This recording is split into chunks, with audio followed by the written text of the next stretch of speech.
What's up, everyone? HMB Live, 3 p.m. on Tuesday.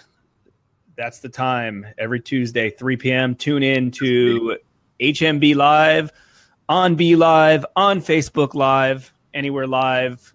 Chris and I from Hard Money Bankers, we jump on, answer any questions that you may have. But most importantly, we've got a few interesting topics we want to talk about today. Do you currently have an email list? I cannot believe that there's real estate investors and real estate agents out there in 2017 with not an email list. They don't understand the importance. It's part of marketing as a whole, right? It's part of marketing. You need an email list. You need a way to capture prospects, clients, customers, anyone who's interested in learning more about what you have to offer. It is the only way to follow up with them over and over and over and over in order for them to buy your product, to buy your service, to buy a house from you, to sell, for you to sell a house to them, whatever the case is. A little tip. Most people don't buy the first time they're interested in something. Someone's interested in a house. Someone's interested in selling you a house. Someone's interested in listing their house. They're not going to buy from you. Chances are the first connection. You need this email list to follow up with them over and over and over and over. Good news for you. We've got some really good tips that we're going to discuss. Yeah. A couple things on email in general. Like one thing that's possibly even surprising in 2017 is that it is still everyone's home base. The first place you go when you log in your computer in the morning, is that your email, Jason? Yeah. For sure. Yeah. First thing when I open up, I'm going to see what's going on is my email. And then I have some other things I pull up on my screen too, but it is without a doubt still home base. That has not changed. The best way for you to get the ideas from your brain in front of your clients and potential clients' eyeballs is email. Super important. It should be your number one communication strategy. There are others for sure, snail mail, social media. We talk about that stuff plenty, but email should be number one for the majority of businesses, especially in real estate, which we are going to talk about some specific examples. Yeah, I mean, real estate investors and agents notoriously are not good at this stuff. I mean, besides other stuff in marketing that I don't believe a lot of real estate investors and agents are great at, understanding the importance of this of an email list, just a lot of them are just missing the boat on it, right? A lot of them are missing the boat, and I do believe that the ones that do collect information, have an opt-in page, give something of value, follow up with their clients over and over and over, are significantly more successful than everybody else because they're able to get in front of their clients on a regular basis. So a few things real quick. If any questions you have along the way, feel free to comment below. We'll answer any of the questions that you have. Again, we're talking today about having an email list. And if you do not have an email list, you're truly, truly missing out. We have a few different examples of easy ways to help grow your business. If you're a rehabber looking to raise money, a wholesaler that maybe wants to grow your buyers list, a seller that wants to buy a property, or just an agent, a real estate agent that wants to list or buy a property, or list or sell a property. I'm sorry. Cool. And if you want to be on the show live, I will put a link on there as well to answer your question. So let's jump in real quick to the importance of an email list and how you could grow your email list if you're looking to raise money as a rehabber. So yeah, as a rehabber, raising money is definitely one of the many things you could use an email list for, but let's talk about a couple of them. Now, rehabbers to themselves right now are probably saying, I don't need an email list. I buy from my marketing and then I fix up a property, then I sell it on MLS. Like, where does an email list come into play? Okay, a couple different things. Like Jason said, it could be private money, your financing source, marketing your deals to people so that they're going to want to lend you money at the kind of interest rates that you want to pay, and financing. That's a good one. Okay, what else? It could be maybe you want to do joint ventures with people, right? Maybe it could be another investor that you're looking for to partner with on a deal. Maybe every now and again, even though you're a rehabber, you might wholesale one. There's one. How about contractors? Maybe you're going to want recommendations as time goes on and you need new people. An email database of other like-minded industry people is always a good idea. It's always necessary. You need it for your business, even if you think you don't, because it's not like you're your primary focus on who you sell your properties to, for example. Like don't use that to say like, oh, I don't need an email list at all. I think that's one of the biggest mistakes is like picking one little reason and saying, nah, I don't need to do that. Yeah, absolutely. So if you had an opportunity that you wanted to get capital for, right? And let's say you had private capital investors that you wanted to send deals to, like how else would you get in touch with these capital investors? Let's say you have, 10 people that want to invest in your deals. You need that email list in order to get in front of them on a regular basis. Sure. It's so important. So, okay, I want to riddle you something related to some wholesalers and growing a wholesaler buyers list. So let me ask you a question. And when I ask you this question, any wholesaler that's out there that has, some feedback on this, please comment below because I think it's important. If you're a wholesaler and you put a property under contract, let's say you get it at an auction, a distressed seller, maybe it's even an MLS deal that you're able to assign. You have a property that you want to wholesale. How the heck do you reach out to your buyers? Like I'm curious what your path is in order to get a buyer to buy your property. Do you go to a meetup group and talk to them? Do you make a phone call to people that you know? Like you post it on Craigslist? Like what are you currently doing to do that? Now I know the answer, the best, most efficient answer, and it's super, super simple. It's you grow a database of people, investors, buyers that want to buy properties, and you blast them out the darn property every time you have one. That is easy. What's hard is going to meetup groups every day to try to sell properties. What's hard is to try to not get banned from Craigslist by posting every property that you have. What's hard is to pick up the phone and call dozens and dozens of people to buy your property. What is easy? What is easy is you list your property, you list the price, you list the call to action of how you want them to contact you to in order to access the property, and you email them out to your list. That is easy. Sending emails out to the list is easy. It is so important to have.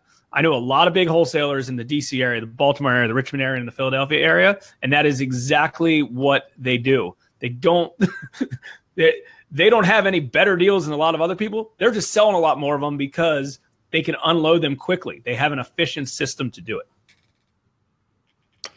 Yep, for sure. So think about that. Think about that. Any other comments from wholesalers of how you unload properties? Please comment below. I'd love to hear kind of what you have to say. Okay. So any questions along the way? Business, marketing, finance, real estate, please comment below. Happy to answer any questions that you have. We'll do them live. And if you don't get on this show, we'll happy to do it on a future show. And if you want to be on the show and ask your question live, promote your company in front of everybody, feel free to click that link and we'll throw you up as a show guest. Okay, so here's another example. Let's say you are, I wrote this wrong. Let's say you're a buyer of a property and you want to attract a seller to sell a property to you, okay? So let's say you are a buyer of a property and you're a real estate investor. You want to buy a property and you're trying to get you're trying to attract sellers. Okay, so you do some internet marketing, you do some Facebook ads, you do some Craigslist posts, whatever the case is, and someone comes to your website because they're interested in selling their property to you. They want to get some information, set up an appointment. Maybe they do one of those time trade things. So for instance, they go on your website, they say, cool, call me at this time, or can we set up an appointment into my house? I want to see how much you can pay for the property. Great. Well, a few different things on that. That's great that they reach out to you. They're super warm leads. Let's say you don't close the property right now, right? Let's just say you go out to the property, you don't close them. They're just not ready at this time. Okay, no problem. They don't have the sense of urgency currently right now. My question to you is, how do you follow up with these people? So for example, someone fills out their information, you go to their property, you offer them $100,000. They say, nah, I'm not ready. Maybe at a later date. Is that deal just dead as far as you're concerned? You just don't do anything else with it? Because these are your options to follow up with. You either go back to their house on a weekly basis and knock on their door to see if they're ready. You call them on a regular basis, which they're not going to pick up the phone, or you send them emails on a regular basis. There's other ways to communicate with them as well. Direct mail, stuff like that. But you send an email to them You know how easy it is to send an email out to somebody on a regular basis?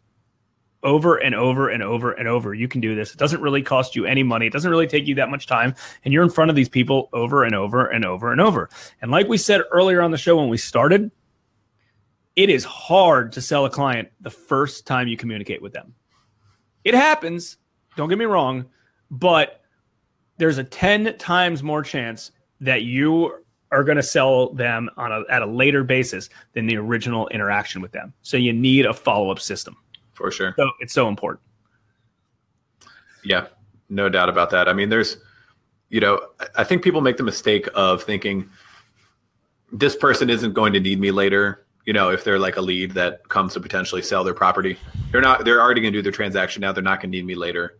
Or I don't have enough people. And that's one I'll touch on in a second, but I don't have enough people. It's really not going to do anything for me to put effort into email. And as we've seen over the years, with a list, either big or small, with time, you get deals from it. And it is well worth the very, very minimal amount of time you have to spend on doing an email. And of course, it doesn't cost anything. Besides the few bucks a month for a proper email system, it's basically free.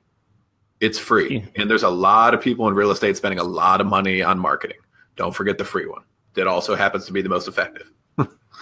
Yeah, exactly. Let's jump into real estate agents, because real estate agents are so good at some things and they just lack the importance. And the real estate agents, there's so many people they can help. They can help buyers, they can help sellers, they can get referrals, they can do leasing. Like there's so many different lines of business that make money for them if they just were better at following up.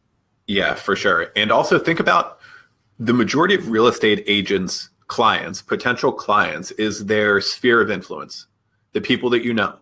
It can be people you know personally, people you know professionally. And chances are you have a lot of people's emails, right? You don't have to start from scratch, which is another thing that applies to everybody when we're talking about email marketing. The mistake that they make is that they say, I don't have enough email addresses, so I'm just not going to make one at all. And that's the mistake, because you have to start with 0 or 5 or 12 or 75 and then 310. And then later on you have a few thousand and there you go. It's something real.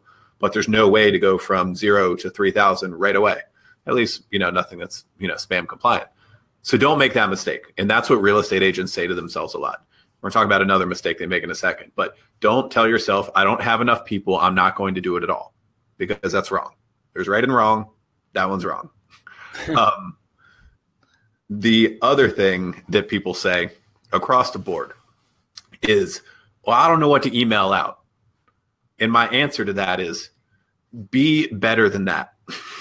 That should not be an excuse. You know your business. There's market conditions. There's transactions. There's stories. There's testimonials. That's just a silly excuse. Be better than that. You absolutely do know what to talk about related to your business that you do every day, the majority of every day. You think about it, you talk about it. Please don't use that excuse. It's not valid. It's not smart. It's not professional. You absolutely know what to send out. That's my piece. That's my piece for the day. No, I agree. I mean, wake up. We're in 2017. I mean, I don't know.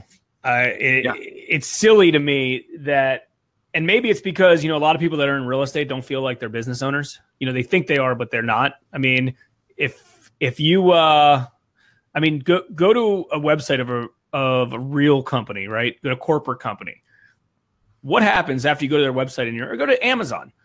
You go to Amazon, they are following up with you to the death until you buy that product from them. Anywhere you go, follow up, follow up, follow up. I'll tell you one thing that pisses me off that I know probably pisses you off as well. Imagine if you go on a listing appointment and you don't get that listing appointment, right? You don't get the sale. And then 2 months later, you drive by the house and there's a for sale sign on that property. And you go, God dang it. Why didn't I get that? Why didn't I get that sale? Right. This person got the sale. Simple. That person was either there at the right place at the right time. They got them in the right place at the right time. They're not a better agent than you. They're not a better real estate investor than you. They're not a better anything than you. The difference is they got in front of that person at the right time. And they didn't even market to that person any differently than you did. They just, like I said, they got in front of them at the right time.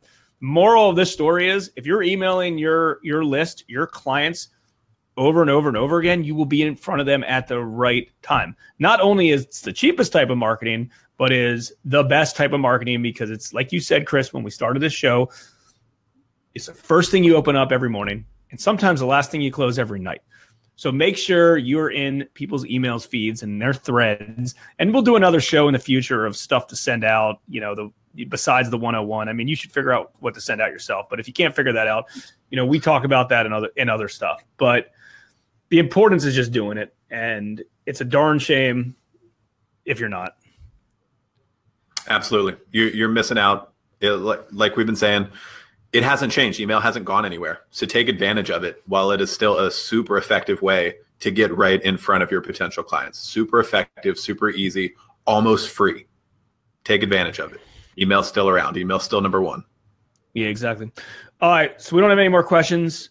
So, if you don't want to use this opportunity to ask us good questions related to this topic, where I believe, with a 40,000 person email list is well qualified to talk about, so be it. Any questions that you see on this video through the replay throughout the week, feel free to comment on, and we are happy to answer any. We're happy to go through it or answer these questions at a later date.